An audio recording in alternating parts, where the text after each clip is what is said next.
விழுப்புரம் மாவட்டம் வளவனூர் குமாரபுரியில் அருள்மிகு ஸ்ரீ அங்காள பரமேஸ்வரர் ஆலயம் அமைஞ்சிருக்குதுங்க. அந்த ஆலயத்தில் பார்த்தீங்கன்னா 245வது ஆண்டு மயானக்குள்ள பிரம்மோற்சவமும் 11ஆம் ஆண்டு தங்க கவசத்தில் பார்த்தீங்கன்னா அம்மன் திருத்தேர் திருவிழாவும் நடக்க இருக்குதுங்க.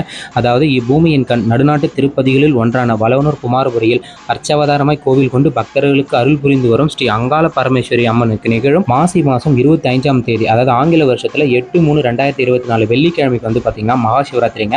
அன்னைக்கு நைட்டு 9 மணிக்கு பார்த்தோம்னா சிம்ம கொடியேற்றமும், மாசி மாதம் 26ஆம் தேதி, அதாவது மார்ச் 9/3/2024 சனிக்கிழமை பகல் 1 மணிக்கு பார்த்தீங்கன்னா ஸ்ரீ அங்காளம்மனுக்கும் ஸ்ரீ பாவாடராயன் சுவாமியும் வீதி உலா புறப்பட்டு இரவு 11 மணிக்கு மயானத்துக்கு சென்று மயான கொள்ளை உற்சவமும் மற்றும் தினசரி வீதி உலா உற்சவமும் பங்குனி மாதம் 1ஆம் தேதி பார்த்தீங்கன்னா 14/3/2024 வியாழக்கிழமை அன்னைக்கு பார்த்தீங்கன்னா பகல் 3:05க்கு திருத்தேர் திருவிழாவும் நடக்குதுங்க. அது நடைபெற்ற உடனே பார்த்தீங்கன்னா அடுத்த நாளில் அதாவது 15/3/2024 வெள்ளிக்கிழமை